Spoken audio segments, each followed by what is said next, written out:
Start. Now coming to the extraoral examination, in that first one, shape of the head. Shape of the head is important because there are many pathologies, congenital anomalies which are associated. You must have heard it in Schaeffer's or even in general medicine, general surgery, microcephaly, anencephaly, hydrocephaly, etc. Okay. Now before we go into that, I would just like to tell you, when we are checking the shape of the head, shape of the face, facial proportions, everything, we are using a technique which is called as anthropometry. Anthropometry. Anthropometry. Anthropos means man or human being. Metry means, metry means what? Measurement. Understood? So measuring the different parts of man is called as anthropometry. Okay. This is different from cephalometry because cephalo means only head. Anthropo means different parts of the body. This is a separate science in itself. Okay. Now after measuring different parts and the relation of one part to the other, this anthropometry has certain indices, or singular is index. Okay, just like you must have studied in community, what is that? OPTN index, IOPA, IOTN index, and all these things. Like that, here in anthropometry, there is an index. If the index and what you measure in the patient are matching, then patient is normal. Otherwise, there is some problem. Very simple. Understood? So you have to measure do the measurement, find out the index, see whether the index is matching or not. Understood? Now coming to the shape of the head. Okay, this is one of the first anthropometric measurements you have to do on the patient.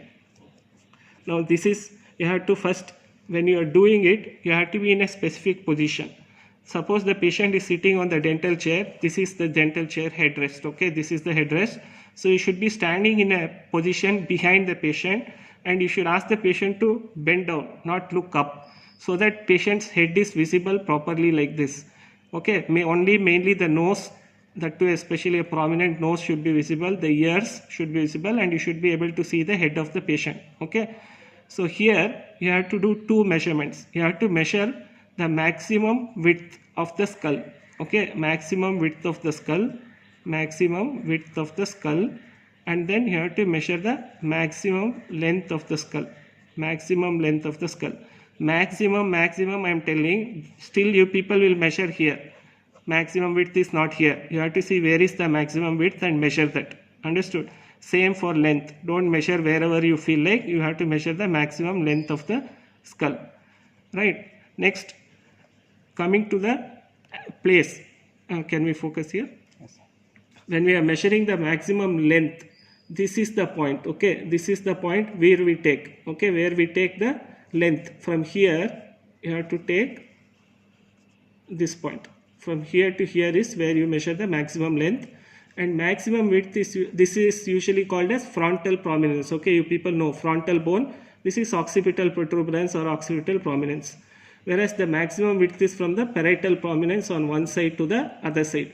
Okay, you people can feel now. Just feel in your head. If you feel here, there, in this region, you will feel a prominence. From that prominence to this prominence is maximum width, and from the frontal bossing to the occipital protuberance is the maximum length. So you have to measure these two. Okay, and then you have to calculate what is called as cephalic index. Cephalic, CEPHALIC, cephalic index, which is equal to maximum skull width by maximum skull length. Okay, now I already told you how to, from where to where you should measure the maximum skull width and maximum skull length. So just measure the maximum skull width. Let's suppose it is 105 millimeters. You have to measure in millimeters, okay, not centimeters or inches.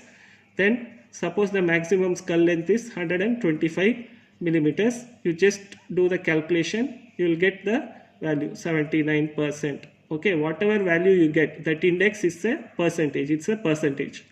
Understood? Because I forgot one thing, sorry.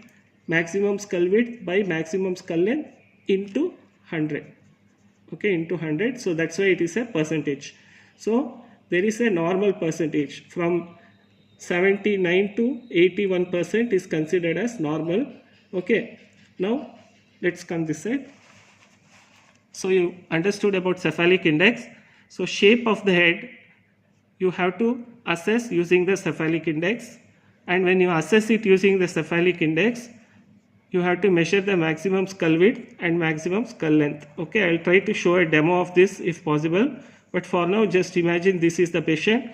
So you measure the maximum width of the skull, divided by maximum length of the skull into 100, you will get a value. So based on this, if these two are in proportion to each other, they won't be equal. Okay, normal does not mean both the measurements are equal. Usually the width will be slightly less. It will be around 75 to 80% of the maximum length. So this kind of proportionate head, a patient who has such a head, proportionate head whose cephalic index is normal, is called as mesocephalic. It is a single word. I am just dividing it so you understand. Mesocephalic. Mesocephalic head means the width of the skull and the length of the skull are proportionate to each other, or they are in normal proportion. Okay. In some patients what happens, the width will be reduced, or reverse, the length will be increased. Okay. So such patients where the width is reduced and the length is increased, when this happens, the cephalic index will decrease. Okay, it will be less than 79%, 78%, it will be even 75, 70% like that. Then such patients are called as dolichocephalic. Dolicho, D-O-L-I-C-H-O, dolichocephalic. Understood? Now the opposite of that, where the width of the skull is increased or the length of the skull is decreased, where the cephalic index will increase, such patients are called as brachycephalic. Understood? I'll tell simply, if the width and the length are proportionate, then it is mesocephalic. If the patient has thin long head, then it is called dolichocephalic. Or if the patient has wide and short head, then it is called as brachycephalic. Okay, clear? Now coming to the next one, shape of the face. Just like cephalic index we had for the shape of the head, for shape of the face you have what is called as morphological facial index, MFI, morphological facial index. Okay, so this is given by morphological facial height divided by bizygomatic width. Morphological facial height divided by bizygomatic width into 100. Okay, so you have to measure and calculate this. This will tell you the type of the face. Okay, now why this word morphological is added is, suppose you want to measure the facial height. From where I should measure? From here to here. If I measure, well, it's fine. This is the height of the face. Suppose patient is a little bit older, or patient has gone to Tirupati or Palani and he has come. From where will you measure? Patient doesn't have hair here. He has a bald head. Then you don't know from where to measure. Understood?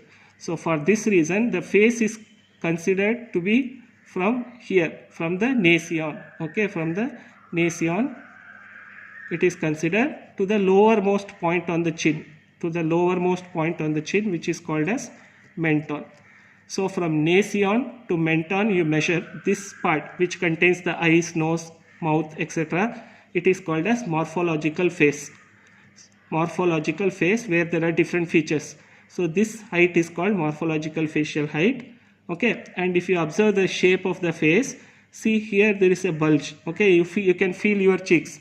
When you rub from your temple and downwards, you will feel a bulge here because of the zygomatic prominence. That is called as zygomatic prominence. And from one side to other side we measure the width. That is called as bizygomatic width. Understood? This is the bizygomatic width. So this morphological facial height divided by width into 100 will give the shape of the face. Now coming to the different types of the shape of the face, where the morphological facial height and the bizygomatic width are proportional, they are in normal proportion, then that type of face is called as mesoprosopic. Mesocephalic is for the head, mesoprosopic is for the face, or if you are having difficulty you can use the term mesofacial. Mesofacial is same as mesoprosopic. Understood? Only thing patient examiner will think you know more if you tell mesoprosopic instead of mesofacial. Understood? Now, if the height and the bizygomatic width are not proportionate, that is the bizygomatic width is reduced or the height is increased, the length is increased, height, morphological facial height is increased, such kind of thin, narrow or elongated face is called as leptoprosopic or just like the head, dolichofacial. Now, if the bizygomatic width is increased or the morphological facial height is reduced, okay, then such kind of face is called as euryprosopic or brachyfacial. Okay, brachyfacial. Just replace the word cephalic with facial, or you use, if you are using prosopic, you have to use euryprosopic for brachyfacial, leptoprosopic for dolichofacial, and mesoprosopic for mesofacial. Okay. Now the type or shape of the face is important because shape of the face indicates pathology in many cases, and also your treatment plan will be affected. Okay. Just one example I'll give. Usually patients who are mouth breathers, okay, mouth breathing patients, especially those who have adenoids, they have what is called as leptoprosopic face or dolichofacial appearance. They have a thin, elongated face. Or patients who have the habit of palm chewing, okay, because of their strong developed masseter muscles and their arches will be very wide, so they usually have euryprosopic or brachyfacial appearance. These are just examples, okay. If you know the finding, then you can correlate with the other things you ask in the history. Clear?